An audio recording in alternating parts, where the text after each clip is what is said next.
We're tabling the 2023 budget in a difficult domestic and global economic environment. The global recovery is slowing. Domestically, load shedding has become more persistent and prolonged, impacting on service delivery and threatening the survival of many businesses. This is compounded by the disruption to freight and logistic networks. Households are under pressure from rising cost of living, and unemployment remains stubbornly high. We are navigating this difficult environment with policies that support faster growth and address fiscal risks. Our pursuit of higher growth remains anchored on three pillars. Firstly, we are ensuring a stable macroeconomic environment to create conducive environment for savings, investment, and growth. Secondly, we are implementing growth-enhancing reforms in key sectors, particularly in energy and transport. And thirdly, we are strengthening the capacity of the state to deliver quality public services, invest in infrastructure, and fight crime and corruption. In this budget, we are allocating additional resources towards these endeavors without compromising the sustainability of public finances. Welcome to another edition of Eusebius on TimesLIVE. It is the morning after the budget speech had been tabled by the Minister of Finance, Enoch Godongwana.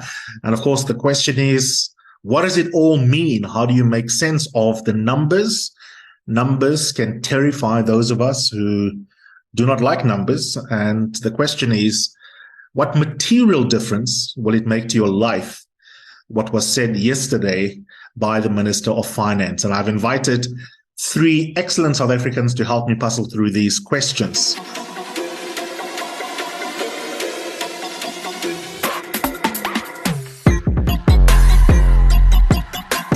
You're listening to Eusebius on TimesLIVE. That's this latest podcast on TimesLIVE. And it's me, Eusebius McKaiser, exploring the major issues of the week. That means you're going to hear a lot of law, politics, and ethics, how they intersect, and how important these stories are in the life of all South Africans. When people saw their children must know these are sellouts. They put saliva on the paper. Mr. Julius Malema whispered and said, "Sing it, sing it." And then they shared that zone. No, I'm not going to apologize. Can I have my iPad, please?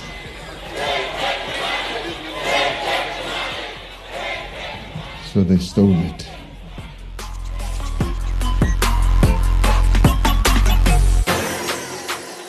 First, I want to welcome, I think the first time on the podcast, Nwabisa Makunga, who is the editor of Excellent Sowetan under her leadership. Nwabisa, thank you so much for joining us this morning. I really appreciate it. Thanks, Eusebius, and hi. Then someone who's no stranger to the platform is Sam Mkokeli, who wears many different hats. I was thinking about it earlier, Sam. You know, you've made it in life. And there are many ways of knowing when someone has made it in life. Like if they have a foundation in their name, you know, like the Siyakolisi Foundation.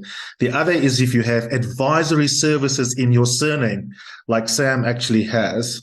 And that's one hat that he wears, but he's also our colleague in the Arena Holdings stable, where he writes for us on the political economy in particular, and also is a regular in terms of our audio journalism offering. We're going to have Sam joining us in a second. I think it's just dropped off. And then Oxfam South Africa is being led by someone who's an excellent social justice activist and who has got lots of experience thinking through questions of governance through the prism of social justice, and that is Lebogang Ramafoko. Lebo, thank you so much for being part of this conversation. I appreciate it. Thank you so much for having me, Eusebius. Nwabisa, I'm going to start with you firstly, while we wait for Sam to come on, but we can get the conversation cracking anyway. You know, I was trying to think for myself, both as a journalist and as a South African, what would be the top line narrative around the budget yesterday? There are so many competing obvious interests that the minister has to try and juggle. or square the circle, as the case might be, from making sure the debt doesn't balloon even further, the public debt. At the same time, conditions are unable for economic growth, so we can get out of this rut of growing at less than 3% per annum. And yet, at the same time, we also have massive levels of poverty and unemployment, which means that you can't not spend on social security. And it just seems like none of that add up quite neatly to cake that you can have and eat. And I wonder how you read what he was able to achieve yesterday. We'll get into the minutiae, but just in terms of a top-line messaging, stepping back from the detail. I must say, there's a part of me that actually felt sorry for him, after, as he finished delivering the budget, because I thought, what do you do? So on the one hand, I think you're absolutely right. So he had to really balance, an immediate relief, the need for an immediate relief. I mean, all South Africans are really pressed from all sides at this stage. And I think, there was an attempt, on the minister's side to say, okay, let's try and kind of give you some rands and cents back into your pocket. But at the same time, it was quite clear that, this was not a budget about getting South Africa structurally out of trouble. It was really saying, okay, let's just kind of, put the bandage, I suppose, on your wound at this point, and then we'll pretty much figure out, what to do about, the big picture stuff. So how do we structurally change things? How do we get out of the debt that we're in, and all of that? And it was really that balance. And I think you're absolutely right when you say it doesn't really neatly come together. But it was, it is what we've got, I suppose. Lebo, you've got a far more muscular take. I mean, Nwabisa and I think, judging from our opening remarks, we're not letting the minister off the hook, but we're both articulating the difficult mathematical equation that he had to solve for. I woke up to your timeline, and you basically said that this was a, pro-middle class and a pro-rich budget? Why do you say that? Yes, Eusebius, that's my feeling. And in my entire career, and maybe I have been in denial, I've never become as jaded as a social justice activist as I am right now. Now, this budget is not presented in a vacuum. It's presented post-COVID. It's presented where people really are going to bed hungry. It's presented where, for an informal trader, for an unemployed young person, for a single mother trying to put food on the table, the energy crisis has crippled them. Whatever glimmer of hope that they have had is not there. We've said nothing about it in the speech. Social spending is going to rise by inflation. And I'm saying already, when you have so much inequality and poverty, what are you saying? The telltale signs that it is pro-rich and it is pro-middle class. And I'm sure the rich and the middle class will applaud him. It's around the incentives around solar. Now, who are those going to benefit at this point in time?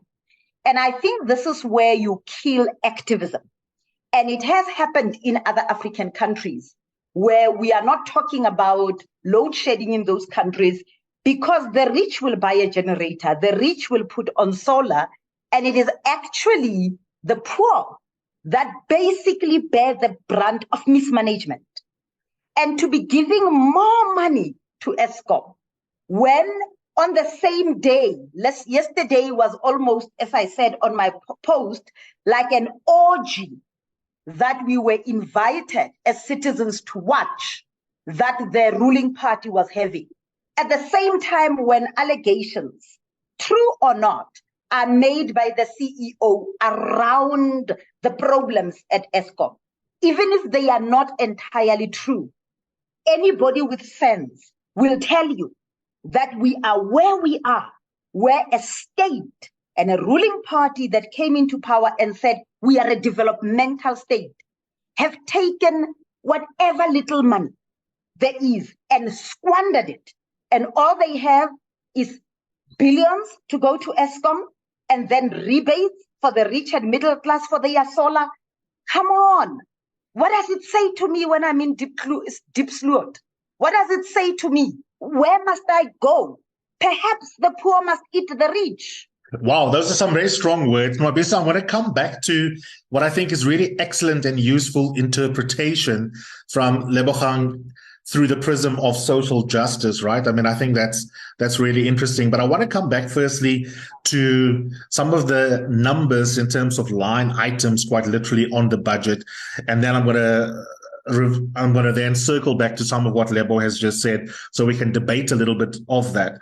I mean, if I look at, for example, the details of Eskom, the government's proposing a total debt relief arrangement for Eskom of some 254 billion rands.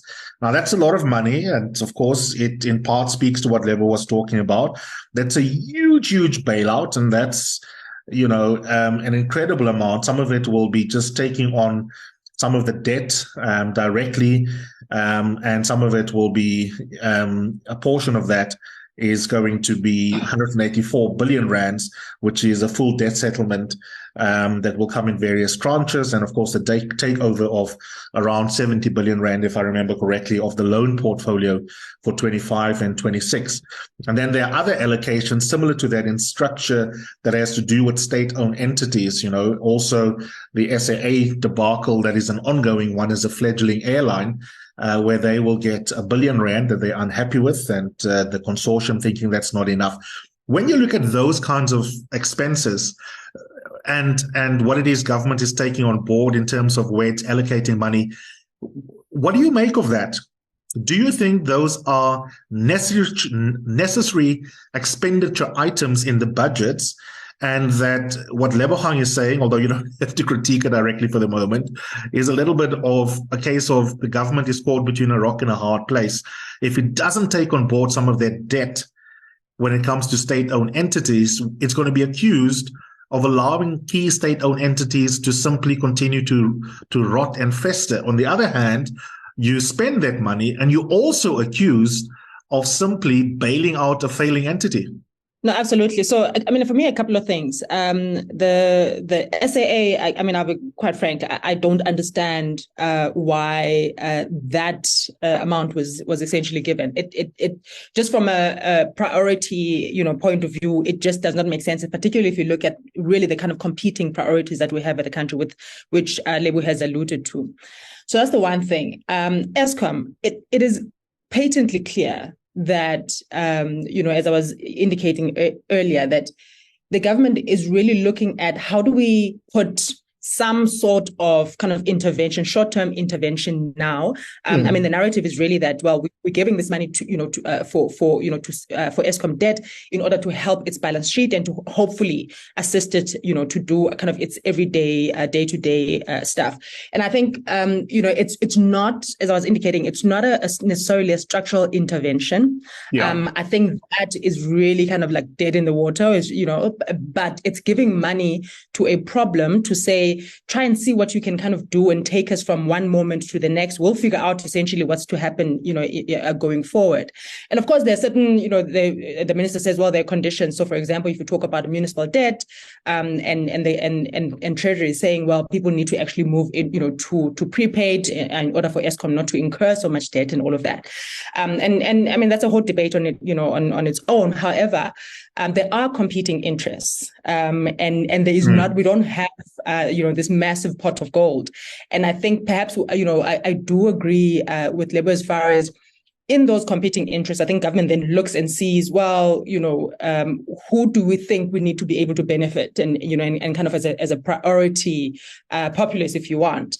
And I think those are the choices that they've made. What will happen thereafter, is, well, I suppose we'll have to see. Sam, let's see whether we've got you on the line. So I want you to react to what Lebo has said, right? Let's put the detail aside and drop it in as you need it in order to construct your argument. Fundamentally, Lebo says she listens to the budget yesterday And it's a pro-middle class, pro-rich budget, including the tax incentives. And very little is added by way of relief for those on the margins of the economy, people who are unemployed or the working poor, and that the nominal increases, even in certain categories of various grants, do not amount to much in terms of really shifting the needle when it comes to uplifting folks out of conditions on the extremes when it comes to the structural inequity in society. Would you characterize the budget that you heard yesterday as fundamentally anti-poor and pro-middle class and pro-rich? No, not in context. I wouldn't categorize it in such a way at all. I mean, there isn't much that has been given to the middle class. The middle class has been struggling with everything going up and state failure.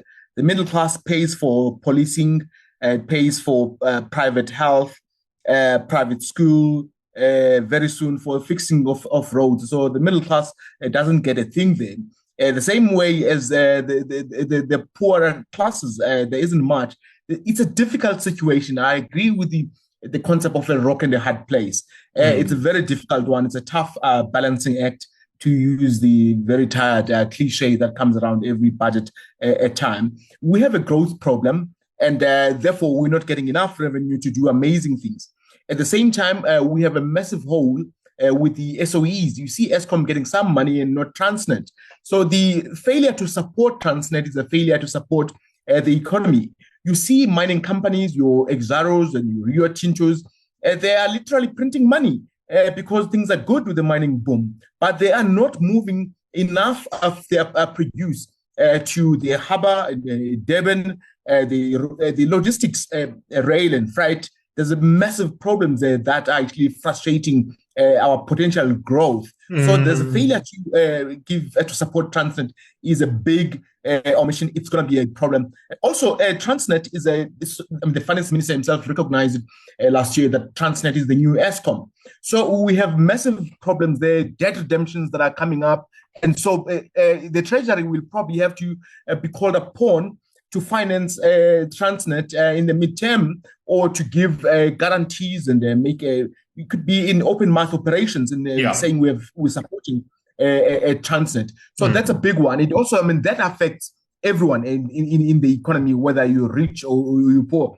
So it's a difficult stage we are in. We're not able to create a new, come up with new plans for economic growth and just to stimulate the economy. What we're doing is to pay for the neglect of Eskom over the years, the so-called state capture, but broadly it's just the ANC's poor management of the economy. That's the debt that we're paying for. There's nothing new under the sun.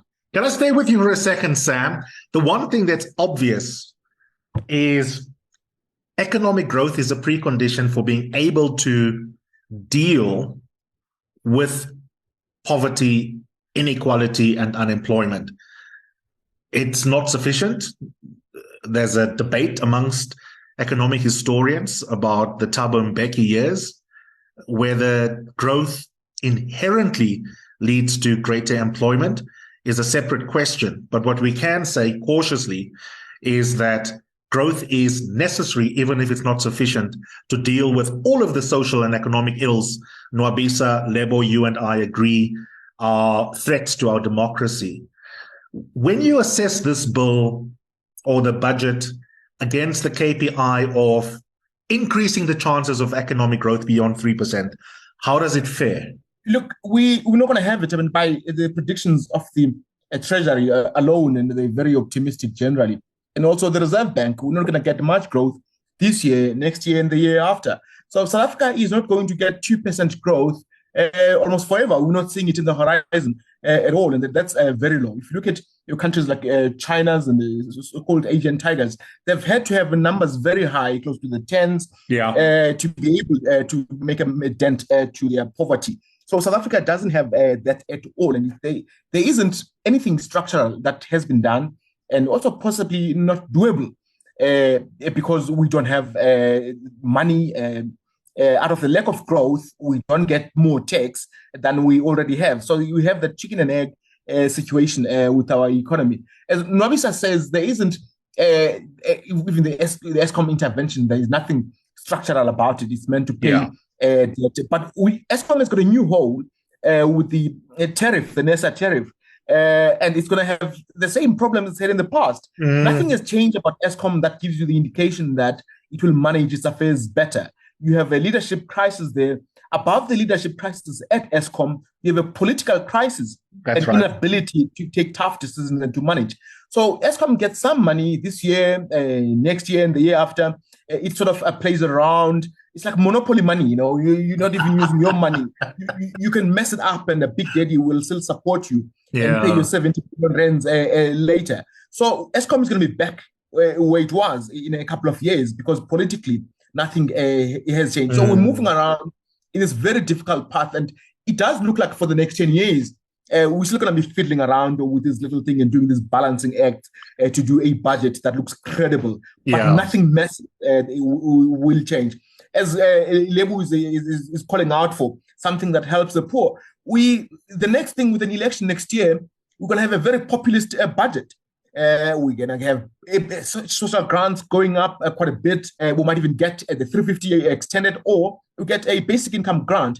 And the funding of that, we're not even seeing where the cuts could be made. So we don't have a leadership that is prepared to say, okay, we need to avail 100 billion rands to go towards a particular infrastructure that is going to ignite growth.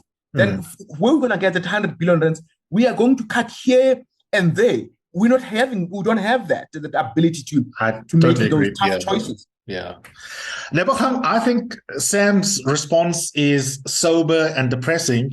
It's not fundamentally disagreeing with you, but it's adding to the woes and saying, as I understand it, not that I need to mansplain because I think he was crystal clear, but I want you to respond to the sentiment, and I think Nwabisa props it up as well, that the folks who experience hardship the worst are those who are living under conditions of extreme poverty, relative and absolutely so. In addition to that, the so-called professional classes, the middle classes, the five of us, also have it tough.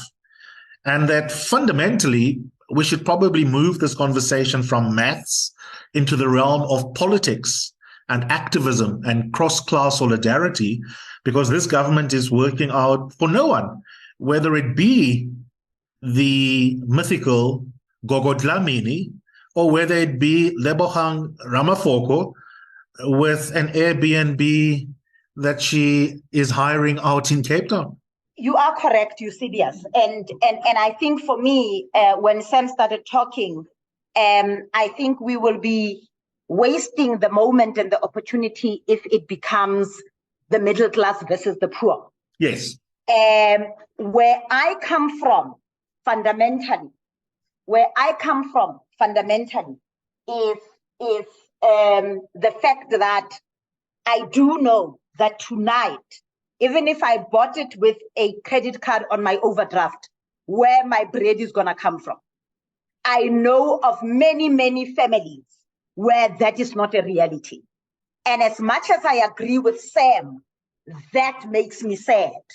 Now, if you look at one thing that COVID taught us, is that within a week, so many people did not know what they are going to eat.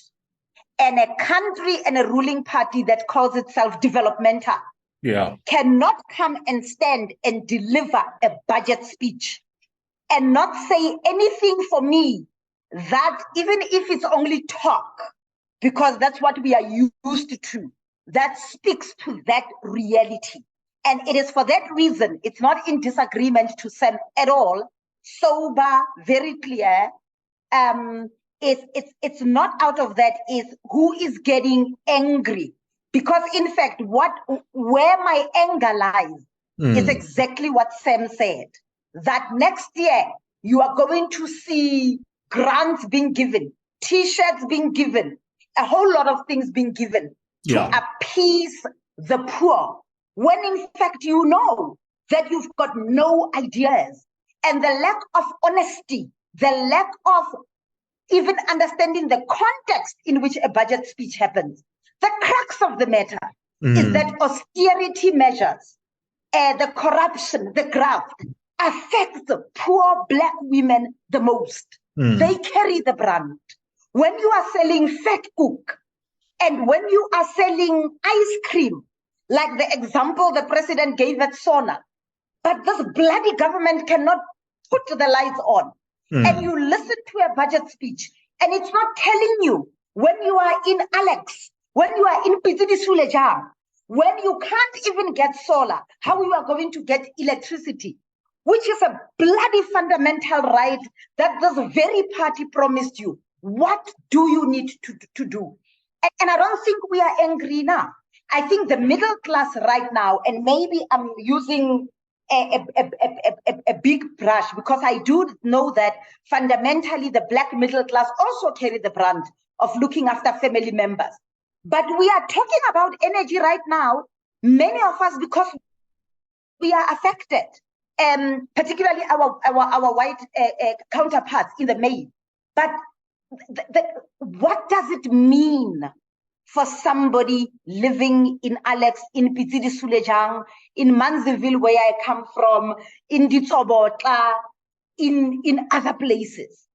That is why I said maybe we will realize that we are in real trouble when the poor start eating the rich, because even the monies that have been given to Eskom, you know, they are given in the context where, you know, Midupi, you know, we've just done a story at Oxfam South Africa on the health conditions of the people in Lephalale, the escalating costs of Midupi, and we are not even seeing the results of that. I'm sorry, Eusebius, there is no way I can be angry. I think the anger is completely justified. I think the anger is justified. Down in debt. As a Black middle class, and I know that other people have said there's no Black middle class. It's people with a lot of overdrafts. The point I'm making is the fact that I know what am I gonna eat today, even if I bought it on account from Woolworths. How are you answering people who tonight do not know because their livelihood was cut off by the electricity thingy? You know, it doesn't give, and I've never been, you know, it doesn't give like a measured answer of, so what is the solution? All I know is right now, we are in the dwang. Well, I think that's fine. I mean, I think I've always, as an analyst, found it annoying when people think you need an answer in your back pocket before your compelling description of the status quo should be taken seriously. Your description of the reality under which people live is true, and that truth doesn't change just because you don't have a magic wand. I want to spend the last 5 minutes, because I think we've made some good dialogical progress. There's more we can do, but for one bite, I think this is a good podcast discussion. But before we get to one final theme, Nwabisa, I just want to ask you one small little technical question. The minister, unsurprisingly, said the following in his budget speech yesterday: this is not an austerity budget. It is a budget that makes tough trade-offs in the interest of the country's short and long-term prosperity. When I read that, I immediately thought about Lebo coming onto this platform and this conversation with us. Now, how long is a piece of string? Verbal disagreements, they're less important than getting to the nub of the issue. But for what it's worth, as an editor of a newspaper that fundamentally looks after the very people that Lebo has centered in this conversation, was yesterday austerity, or is the minister accurate in saying, don't accuse me of giving you an austere budget? I don't think it was austerity. And I think, of course, he's quite mindful of saying that because, you know, COSATU and the like are very much about, you know, will not give us an austerity budget. But I think, of course, he had a bit of room, you know, to do what he did. And thanks to the taxman, you know, and the rest of us, I suppose, you know, in this conversation and elsewhere. So no, it wasn't. But I mean, at the risk of hopping on about this, yes, it wasn't, but it does not solve fundamental problems, which really give rise to all of the descriptions that Lebo so excellently put. So it's one thing to say, to tick a box and say, no, well, this is not an austerity budget, and we're trying to invest here and there. But there are no fundamental structural issues that are really being tackled here. So the last question, I want to start with you and everyone else. Lebo first, and then Sam. You can have 1 or 2 minutes each to either respond to what Nwabisa says or make your final comments, whichever you choose for how you want to use your last 2 minutes. But I want to start with you, Nwabisa, because you have centered this question of what are structural interventions, and yesterday is about really plugging the holes. It's not about structurally changing the economy. And it made me think of a really useful column that I read this morning on news24.com by excellent economist Miriam Altman. And she asks the question, is Gorongwana's 2023 budget credible? And then she gives 6 ways in which to tell. But the conceptual gist, Nwabisa, of what Miriam says is quite simple, that the most important determinants of whether or not we move from the status quo to an economy in which millions of people flourish has got nothing to do with Treasury ultimately. It's got to do with the state broadly and the government in particular. For example, how do the public sector wage negotiations play out? What kind of accountability do you have over municipalities that overrun? What do you do about corruption? What do you do about a lack of financial skill and acumen among many municipal managers, for example?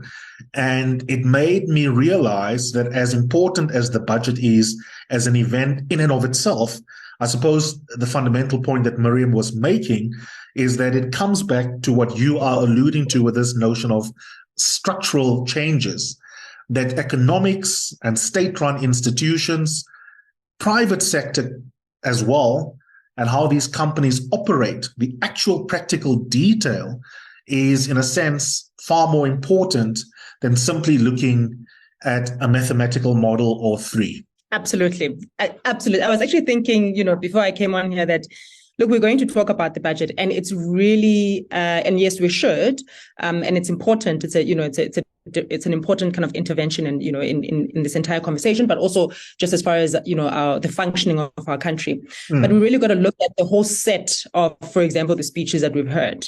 The whole set of what it is that is on offer, starting from, the State of the Nation address. And I know, we may have, conversations about, well, what it's meant to do. But I think really the where we are pitching it, or where the government is pitching it, is far, far lower than we ought to. Yeah. Just one thing, the big questions of accountability that are put here. The lady who does my nails, Eusebius, said to me the other day, and we're talking about, crime. And she says to me, with the amount of tax that I pay, the idea that I know that even if something were to happen to me, the chances of somebody actually getting caught and being accountable for that are minimal to 0. Yeah. And she was really talking about, kind of what life is in South Africa, and the whole thing of the fact that, where we are pitching, where we are saying the very functionality of a government at the most basic level, you find that it's almost not there. It's almost like yes, there are platforms. Yes, there are, okay, we're trying to put this measure here, we're trying to put this plaster here over this wound. But as far as just fundamental issues that actually need to be tackled, and building new cultures of governance, of accountability, those things are simply, not there, at least not at a level that we ought to. Absolutely. So I think, I must actually go and read the column you speak of. But just on the broad strokes, I would absolutely agree with that. Yeah. Thanks, Nwabisa. That was excellent. Lebogang, your final thoughts? Yes, the budget was delivered within a context of maladministration, of corrupt, and no new ideas. And I agree absolutely that it follows on a sauna that did not inspire any confidence. It also basically follows on the cases like that we had right now against the Guptas, where the state is seen to have been very weak in investigating one of the, I think, test cases around how are we dealing with corruption. But at the end of the day, and fundamentally, I want to know, how do politicians sleep, go around with blue lights and everything, when they know that the majority of South Africans whom they have promised a better life are going to bed hungry. And I think right now, especially as we lead to 2024, the reality and the truth we have is that the lights are on, but nobody is home. We are indeed on our own. And I do want to say, I think until the poor eat the rich, I have no sign that we've got a government that has the inclination, the know-how, the appetite, and anything to change this. We are going to crash and crash badly. Just one correction, Lebogang. The candles are on and no one is home. I don't know about the lights. Oh, yeah. I mean, the candles are on. Absolutely, Eusebius. That's a good one. Sam, you've got the final say. So much that has gone on in this conversation that I think is productive, even if the realities being described are not necessarily bright. Yeah, South Africa has a political problem first, and then the economic problems are really come out of the political problem. So the budget is a reflection of the political strategy at play. If we saw the SONA we had, and then the finance minister has to play around within that space. That's why we are where we are. It's done well in that a context. He doesn't have a mandate outside of the mandate of his boss and in his political party. So we talk about things that can be done and should be done, and the issue of local government. The national government is not a big brother to the local government sphere. I mean, local government is a sphere on its own, and it's got a life of its own in its terrible continuing collapse everywhere you go. And so to solve these problems, it's going to require the public, and maybe not in a dramatic way as a Lebo puts it, and I like a phrasing about the people who don't have eating, those who would do. But we still have an opportunity with the democracy and electing and demanding better representation, better leadership, so that we can achieve better things. But I still get the sense that the middle class is not feeling the pinch enough to be able to take the decisions that are required. And only up the road in Zimbabwe, people tolerated things, and things were going south. And South Africa is a completely different country to Zimbabwe. We're not going to go south fast enough at the Zimbabwe rate. We've got institutions, especially the financial infrastructure, the markets, they delay us going down, and they sort of block some steps, and like having a Van Rooyen or two terrible political decisions. So we're going to have this difficult nightmare for probably a decade of going through the difficulties.